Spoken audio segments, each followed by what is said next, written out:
Listen to it fizz.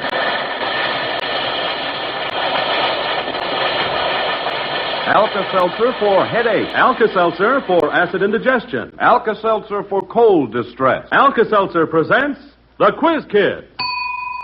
And may I have your attention for today's first question, Quiz Kids. Here it is. Take 4 times the number of blind mice and add 1/3 the number of men on a dead man's chest, and the answer will give you the title of a book. What is the book, and who is the author? Yes, there it is, folks. And I wonder how many of you know the answer. Well, fine. We'll get roll call out of the way here and see what the youngsters in our classroom of the air have to say. And here they are, the Quiz Kids and the chief quizzer himself, Joe Kelly.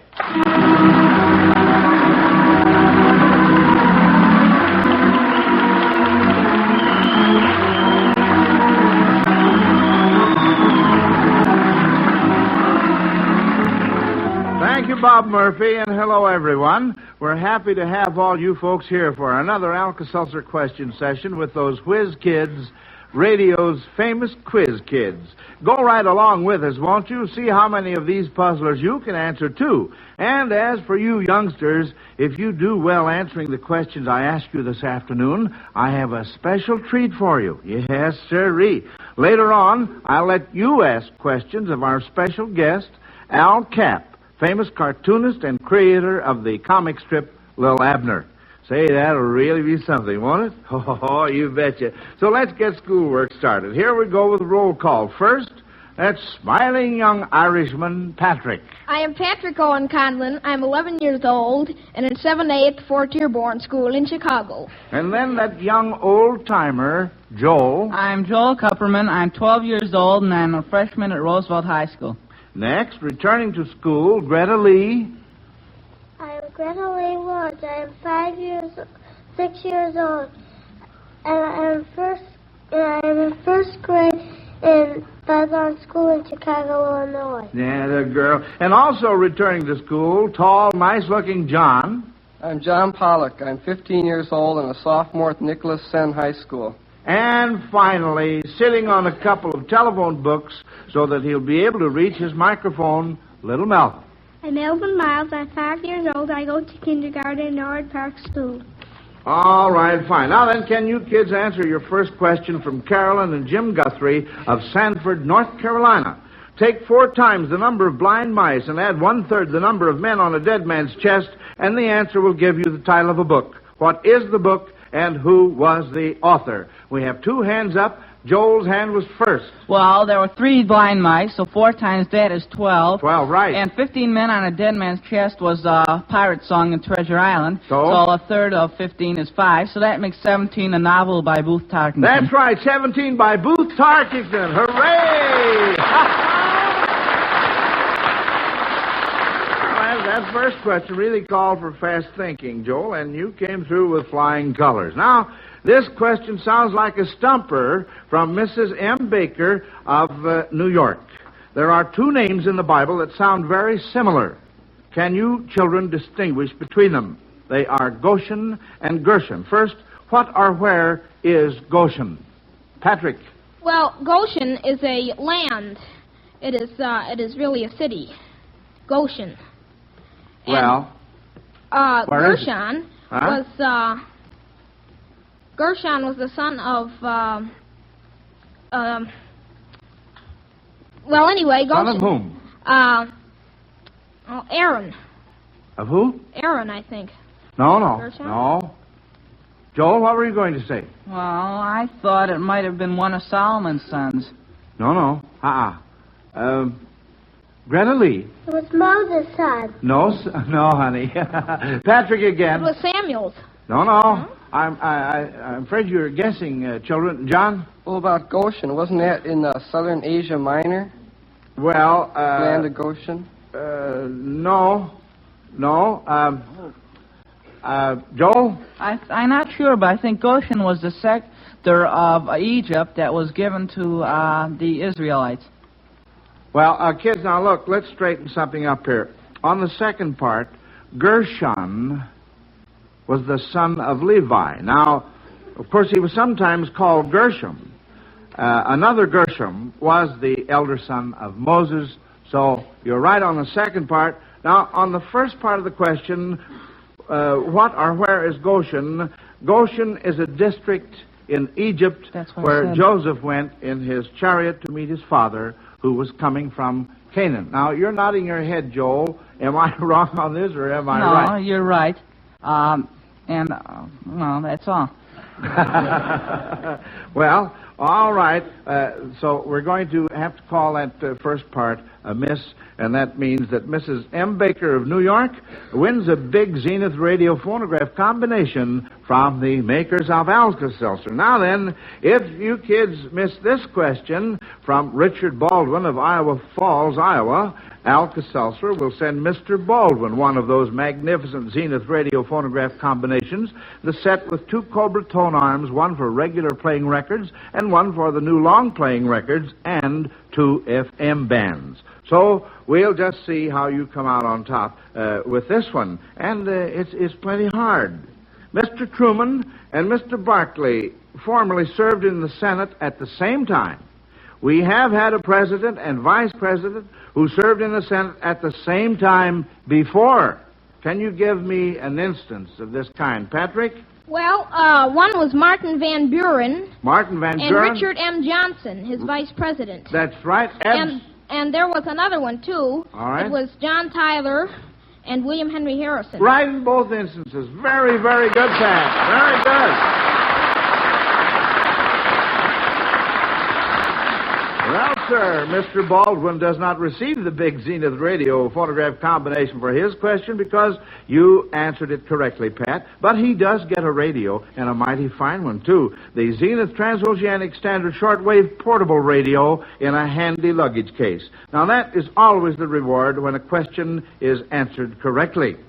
This question from Marguerite Dowd of Berkeley, California, combines music with mythology, children. See if you kids can identify the songs you will hear and tell what mythological character each suggests. All right, Howard Peterson?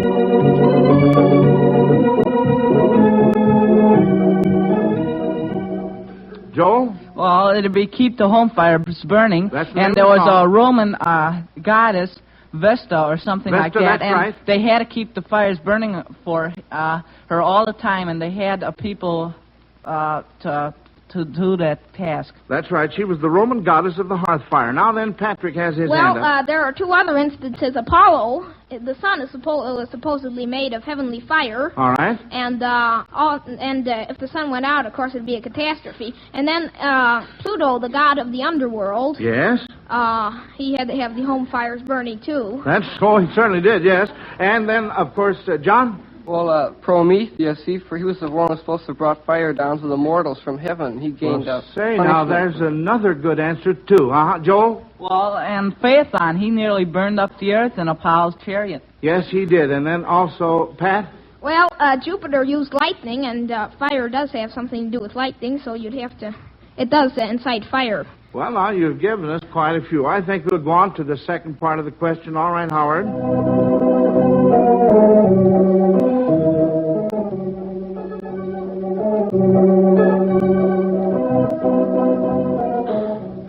Melvin?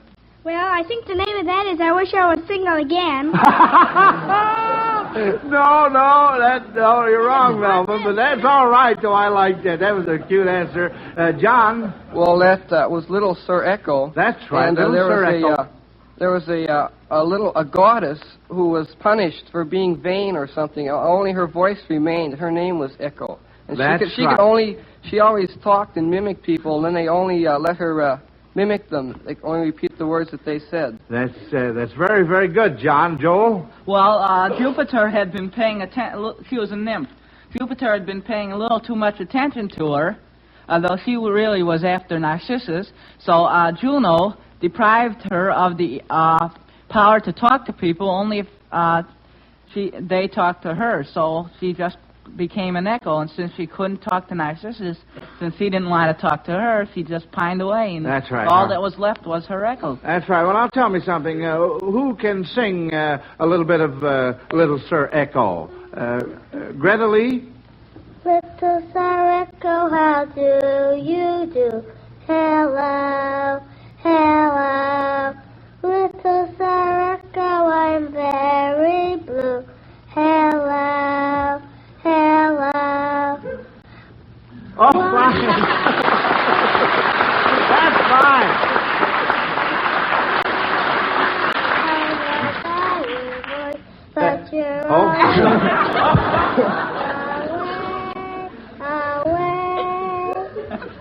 Oh, that's one. You know, those echoes really get around now, don't they? Yes.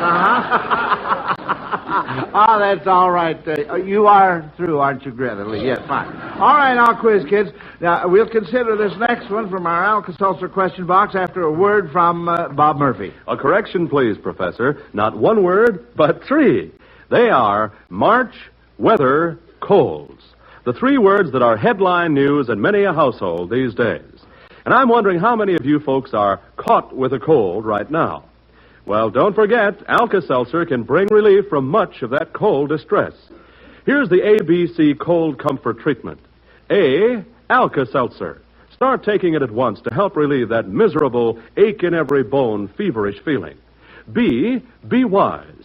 Beware of drafts, be sure to dress sensibly, be careful of your diet, and try to get more rest than usual. And C, comfort the sore throat caused by your cold by gargling with Alka-Seltzer. Yes, there's the easy-to-follow Alka-Seltzer ABC cold comfort treatment. Try it and see for yourself how very effective it can be. Just remember, Alka-Seltzer can be worth its weight in gold when you're suffering with a cold. All right, now, kids, here's a quickie from Peter Ficker of Detroit, Michigan. What national sports figure had to rely on chance for some of his most famous achievements? Pat? Well, that was Tinkers and Evers and Chance, the famous baseball players. And they were a real team, Frank Chance of the Cubs. You betcha. So Tinkers to Evers to Chance. Well, Tinkers and Evers had to rely on them. Yes, that's right. And he had to rely on them. Well, I want to give all three of them a plug. See, Pat, because they certainly were wonderful. Now, here's a familiar jingle sent in by Mr. A.C. Boyd of La Jolla, California. But now, listen, each line of the jingle is written in a different language. Let's see whether you can translate enough of it to identify the jingle. I'll see what I can do as a linguist here. All right, listen, kids, now. This is a very, very important and famous jingle. Cervona rusa, los violetas son azules. I really messed that one up. And the next one is Zucker istos. And the last one is Evu leto si. John? That would be roses are red, violets are blue, sugar sweet, and so are you. That's right. Oh, boy, you got it. Yes. Yeah. The first line was Polish, the second line was Spanish, and the third German, and lastly, French. All very poor, thanks to me. Well, now then, this second jingle is a very familiar children's rhyme, and it's written in no language at all. It's just nonsense talk. Now, see whether you kids can identify it from its rhythm alone. Eefy reefy ziggy reiny viny rudel zum. Uni glit I bibble dee global bum and NBC. Oh. All right, now from the rhythm alone. Isn't it crazy? Yeah. John? Could that be eeny, meeny, miny, mo? No.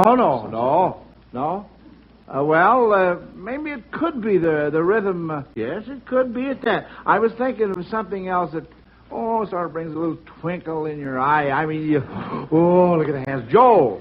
Twinkle, twinkle, little star. That's right, Joel. That's fine. All right, kids. Now then, you kids are doing very well on your questions so far, and I'm going to let you in on a treat I promised you a while ago. I'm going to let you ask questions of our special guest. Ladies and gentlemen, that famous cartoonist, creator of Lil Abner, Mr. Al Capp.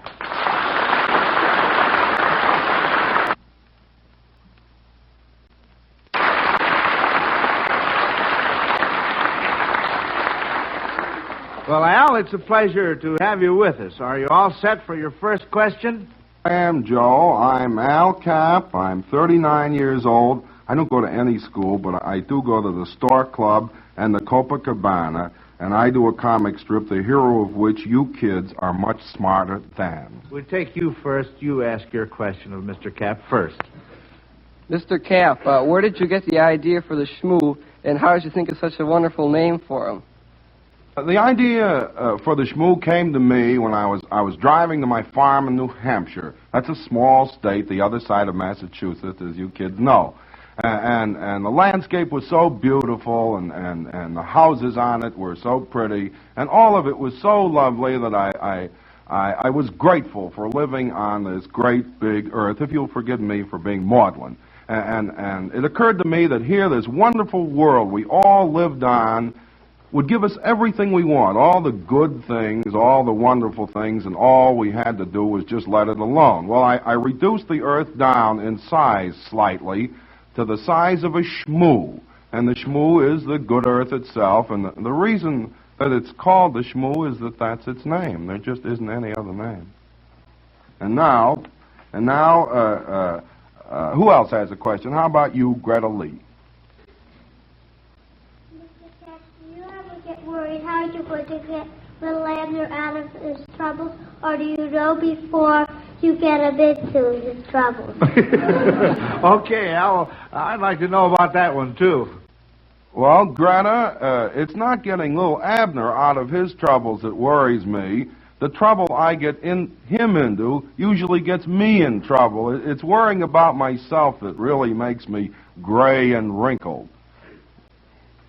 And as far as knowing what's going to happen before I get him into these troubles, all I know is that you kids won't read little Abner unless he's in a mess. And so I'm constantly getting him into messes to worry your curly little heads, and then I'm in an awful mess too. But somehow I always get him out.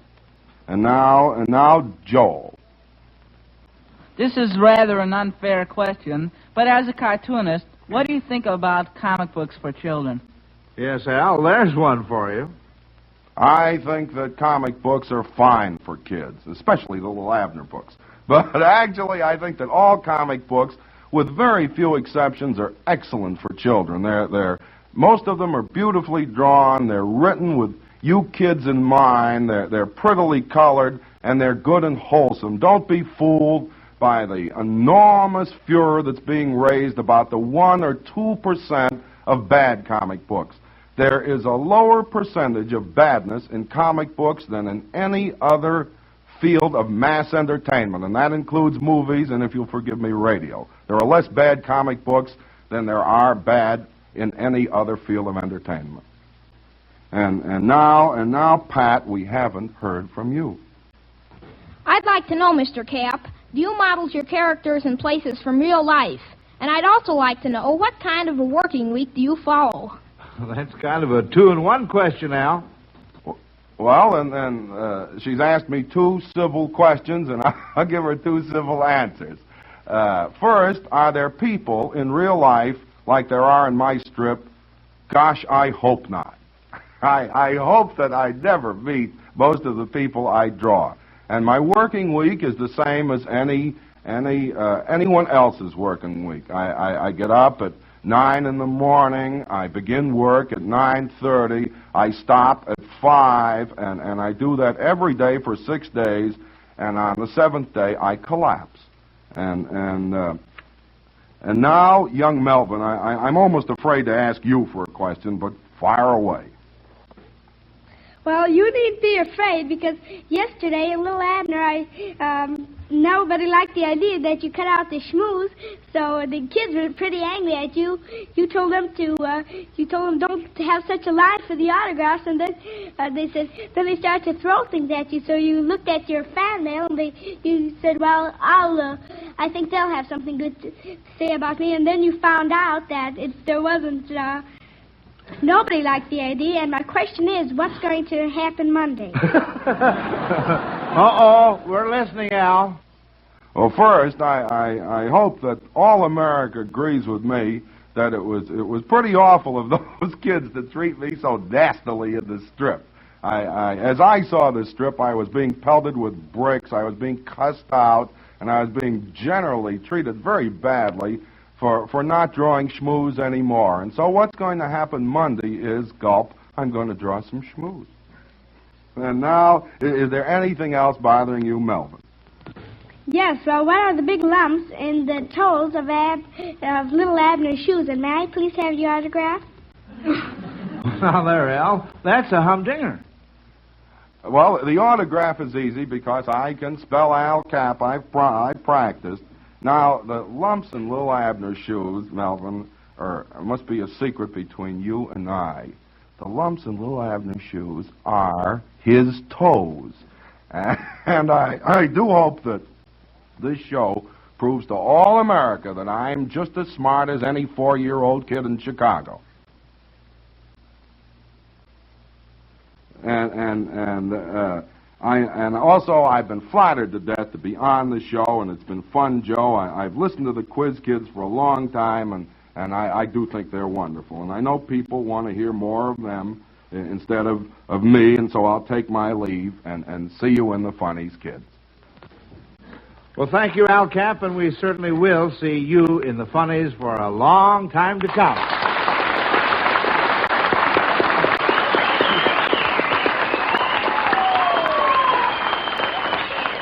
Kids, let's get back to questions here. Mrs. D. Brown of Dallas, Texas, sends in this puzzler about strange animals.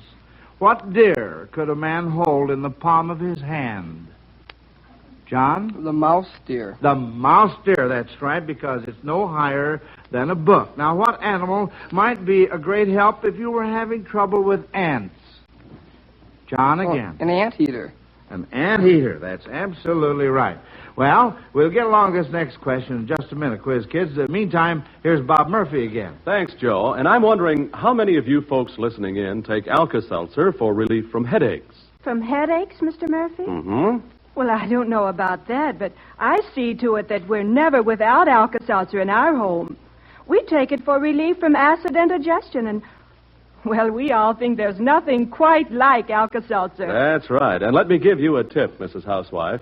That same Alka-Seltzer that gives you such speedy relief from acid indigestion is equally fast and effective in giving relief from headaches. Really? I didn't realize that. Well, the next time you have a headache or someone in your family has one, remember Alka-Seltzer. Yes, friends, take Alka-Seltzer for fast headache relief. Just drop 1 or 2 Alka-Seltzer tablets into a glass of water, watch it bubble up and dissolve, and then drink the pleasant-tasting, soothing solution this makes.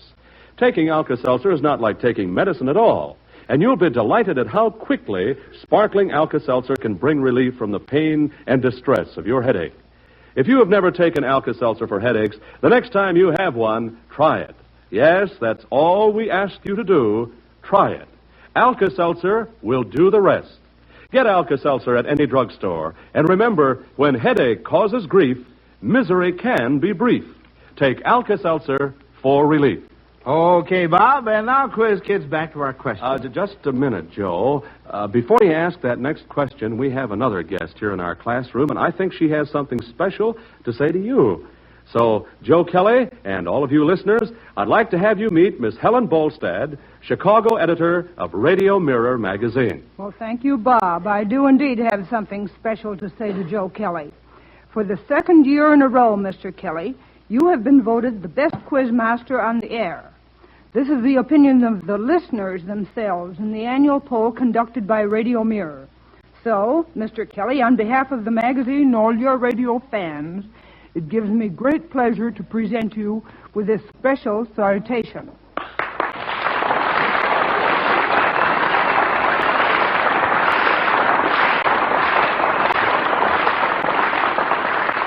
Well, thank you, Miss Bolstad. I'm very, very grateful to Radio Mirror for this award and to you for presenting it.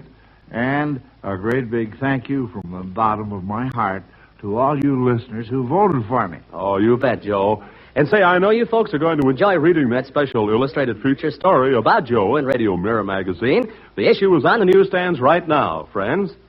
And now, how about another question for the Quiz Kids, Joe? All right, fine. Bob, here's a timely question from Mrs. Marie Diamond of Westport, Connecticut, on the advantages of being married.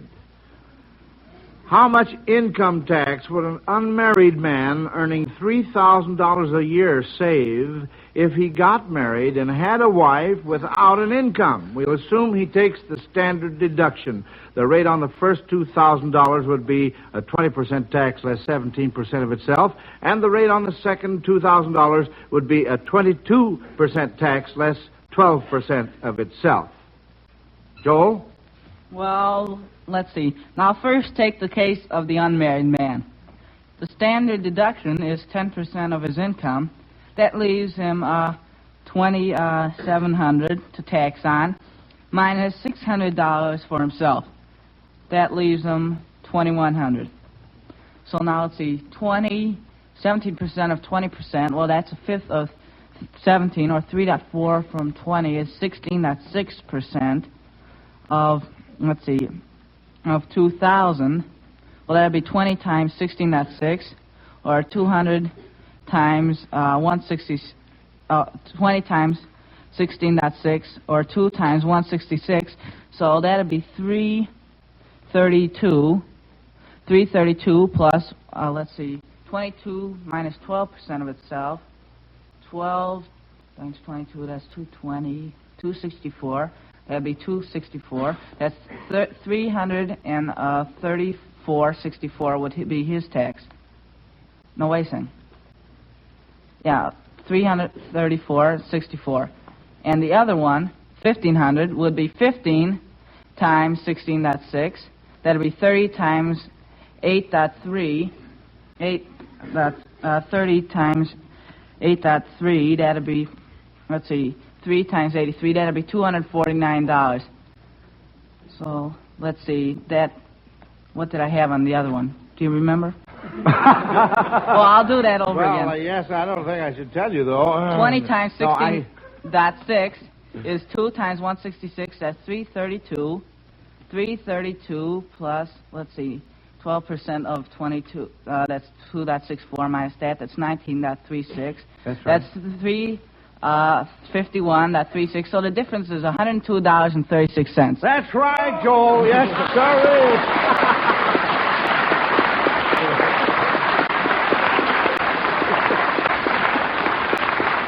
Oh, say. I'll bet a lot of college professors couldn't have figured that out like you did without paper and pencil, Joel. See, I don't know, $102.36. I don't know whether you could keep a wife on that or not, what with feeding her and clothing her and extra dental bills and an extra hat on it. Melvin, what would you say to that? Well, I'm talking about this other question now about that man, about the wife that didn't have the income tax. One thing I know, that she'd certainly get thrown in jail quick. Well, all right. Well, you kids all know that the old school bell means that class is over. We'll give the judges a minute to total the scores and report the winners in today's competitive question session. And while we're waiting, here's a reminder. At 7, at 12, at 6. Mealtime in America and vitamin time. Yes, put that one-a-day brand multiple vitamin bottle on the table and see to it that every member of your family takes a one-a-day brand multiple vitamin capsule. Don't take chances. Government surveys show that the meals of 3 out of 4 persons are short on vitamins. So don't take chances that your daily diet is short on essential vitamins. Be on the safe side. Take one-a-day brand multiple vitamin capsules, 60 capsules, only $2. Remember, mealtime is vitamin time. Take one-a-day brand multiple vitamin capsules. All right, now, children, here are your grades. And remember, whether you win or lose, you will each receive a $100 security bond from the makers of Alka-Seltzer to help you with your future education. And now let's see. As a class, you missed one question. And according to this report, which takes into consideration your age as well as the number of correct answers you gave, Patrick was first, Joe second, and John third. So you three will return to school next week, along with Noreen Novick, age 15, and Julianne Hector, age 7. And we'd like to have all you listeners present in school next Sunday, too. So plan to be with us, won't you? Fine. Until then, this is Joe Kelly dismissing the Quiz Kids. Goodbye, kids. Bye, Miss Kelly.